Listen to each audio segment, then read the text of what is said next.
In this place, where tales of terror draw forth the most loathsome of emotions, stop for a moment, dear seeker, and reflect. Is there someone that you really and truly hate? Someone who has worsened your life by their influence? A person with whom you can never hope to get even? Perhaps a former friend turned betrayer?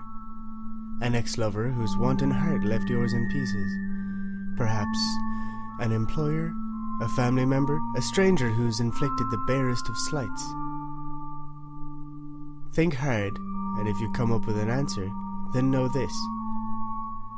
You can have your revenge. In an isolated field, in a place where civilization has worn thin into the whelming green of nature, you will find the thing you seek. It will not be an easy journey, and there is no guarantee you will emerge from this ordeal unscathed, but if you are truly serious about this hatred, if your heart burns with unslackable vengeance, then, my child, arise one morning at dawn and steal your will. You will need every ounce of determination you can draw from your reservoir of hate. When you are sufficiently ready, go and procure a vehicle, one you won't mind taking through rough and open country. Ensure that it is well fueled and well maintained. You will not have the luxury of pit stops on this trip. Ideally, you should bring with you any vitals you feel you will need to sustain yourself, but if nothing else, bring with you a map and some form of location device. Becoming lost is an integral part of this process, and, presumably, you will want to find your way back. After you have prepared, arise the next morning just before dawn. Enter your vehicle and begin to drive. The general direction in which you travel is of little consequence, but you can greatly expedite this process by moving away from any urban or civic areas. The more rural your location, the closer you will be. As you drive, you must stay alert. Keep your eyes open for the signs that others do not see. My child, you must follow the crows. Seek out the roads where they nest upon the power lines. Turn down streets where you see them fly. You will likely become lost, and doubtless you will find yourself driving in circles, but take heart, as this is only bringing you closer to your goal. Crows are intelligent creatures, you see. They are capable of recalling faces, using tools, and complex communication. When they see you following them, they will know what you seek. After a time, if you are patient, they will begin to lead you. If you happen to lose sight of them, or indeed they do not appear for you at all, then the time is not yet right for your pilgrimage, and you must return home at once. You may attempt the trip again at a later date, so do not worry over much. True revenge knows the meaning of patience. As the day wears on and the crows lead you forward, you will doubtless begin to notice a shift in your surrounding area.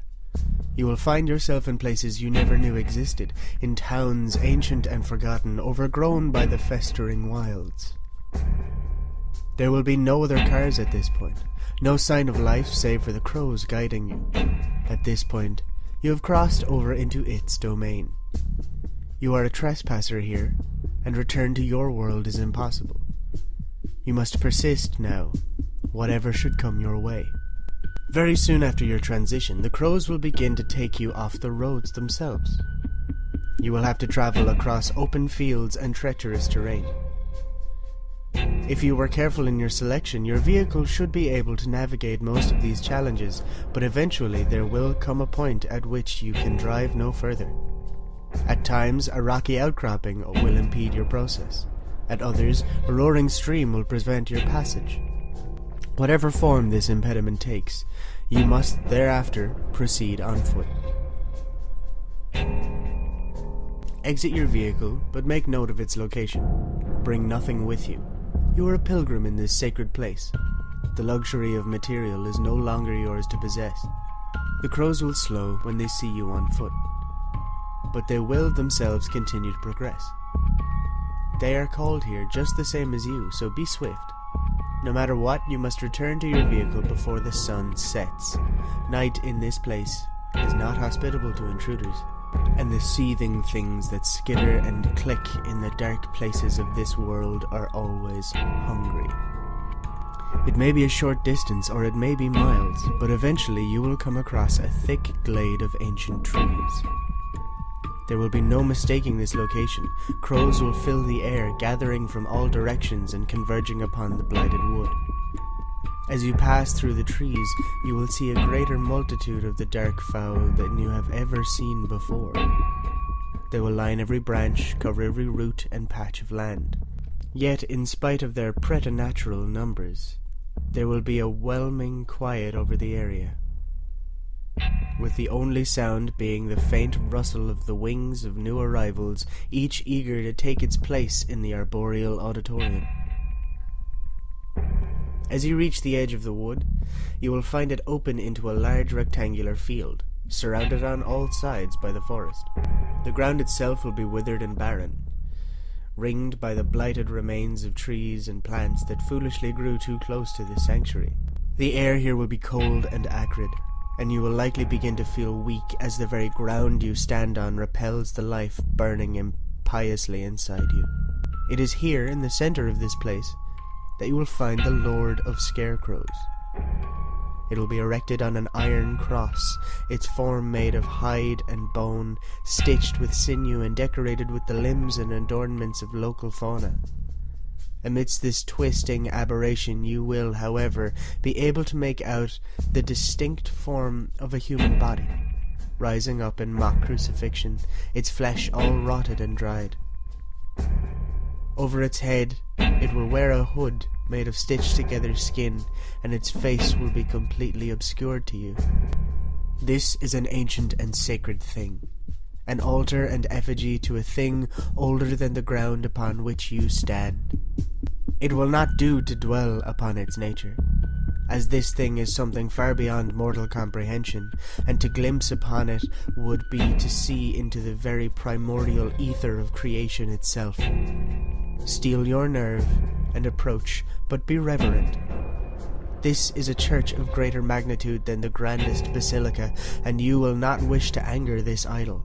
In its right hand you will see clutched tight a knife of blackest obsidian, wickedly sharp, with a handle carved from bone.